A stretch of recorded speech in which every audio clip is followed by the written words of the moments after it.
Well, in the beginning, when I started my graduate program, I was interested in actually improving the ways that we were able to measure non-market values. It seemed important to measure these values since we weren't taking them into account. So that was kind of the beginning, and my major professor was John Gowdy, who was one of the early people involved with ecological economics. And so he encouraged me to go to an International Society for Ecological Economics meeting. And when I did, it was the first time I'd ever been in a group of people where I felt they were thinking about and trying to answer the same things that I was interested in. And I felt at home. I felt it was my intellectual home. And so I dove in deeper. And so I guess the idea of really trying to figure out how can we do this better than we're doing it was really what drew me to ecological economics.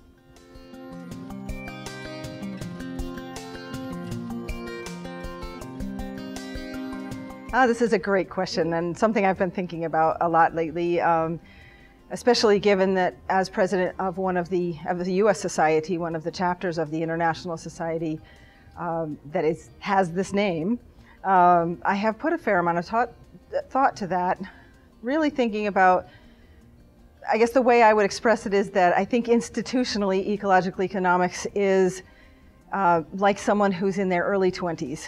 Trying to establish which of the beginning values and formative ideas are the ones we want to keep and carry forward, and which do we need to change, which need to be left behind altogether. So we've come through a period where we've tried to live within the world we're in, and I think that's led us down a road of not being clear about the differences between ecological economics and environmental economics. So the question of the use of neoclassical economics always comes up. And I really think that where we are right now is still trying to sort that out. But I do feel that we're closer than ever to moving in a direction of establishing ecological economics as something other than dealing with neoclassical economics.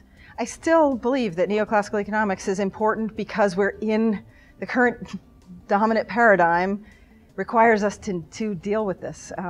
We really need to use some of these methods, and I think, for instance, ecosystem service valuation. This is a great area of contention in ecological economics right now. But I think we have to distinguish between practice and scholarship, and that's not something we've done very well in ecological economics. We have mostly focused on scholarship, and what's happened is we've reached the limits, I think, on the scholarship for valuation. I think we need it in practice because of the cost-benefit mindset that exists, especially in the United States. But I also hope that as scholars, we're working toward developing other paradigms that will make this irrelevant, as it currently is. So I think we're in a time period where we're sorting through the values. Who are we going to be as a discipline, as it were?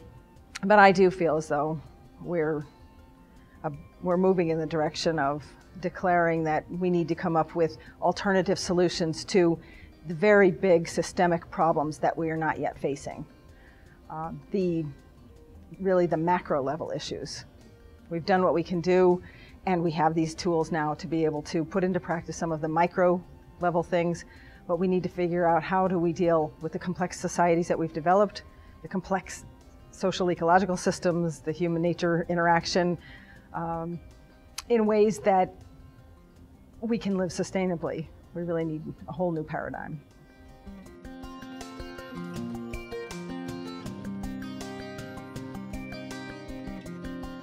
You know, I think,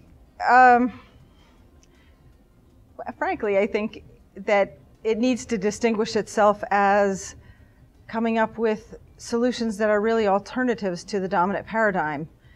And if it doesn't, I think it will eventually disintegrate and not have a future.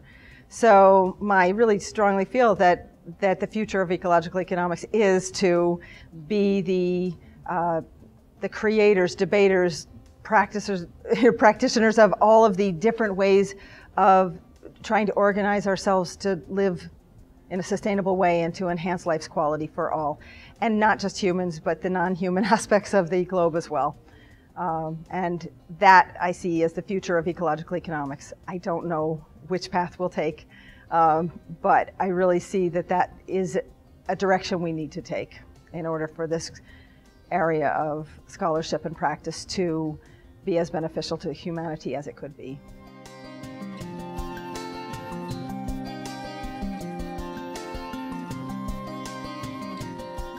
So this is a big question, and one of the issues that's happened being in an organization, leading an organization, this organization with this name, is making that distinction. And so my hope is that the work that the board is doing now in declaring that the current economic system is not able to provide for a just and sustainable society, and suggesting that we do need to deal with those systemic issues and stop nibbling at the edges and really dive in, that this will move us in that direction. And part of what we're doing organizationally is to think about, in fact, we just recently went through a future scenario retreat where we looked at 30 years out, where do we think the world will be under different conditions, and how would an organization like ours exist, if at all, in those futures.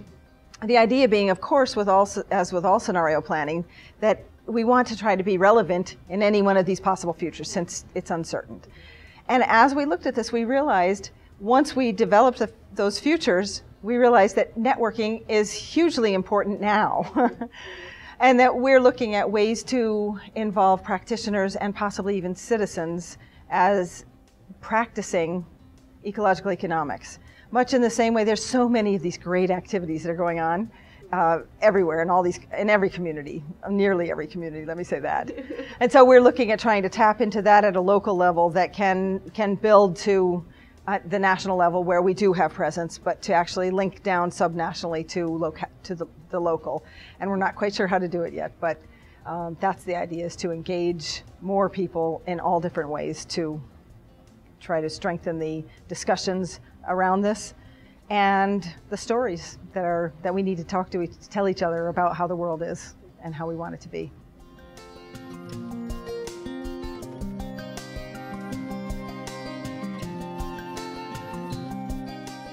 The conference is very good, certainly for the academic side of things, because it does have the primary participants at this point are people who are the scholars in the field. And we do have practitioners involved, not as many as I would like to attract, but we haven't offered a lot for practitioners in the past. And so that's one of the areas I'd like to have us improve. That said, because of where we are in the institutional development of ecological economics, I think this is really important meeting. It's important that we have the biophysical economics group with us. And I should speak to that for a moment, that this group, calling themselves the Biophysical Economics Working Group, they separated from ecological economics because they felt as though they weren't asking the big questions. Now, they have keyed in on energy as a foundation, and that's been a part of ecological economics from the start. But the questions really did, especially if you looked at the journal and looked at the work that was coming out, did veer away from some of that. And so having this meeting together with those who feel these concerns is a great way to network within these groups that we need to be able to develop our future.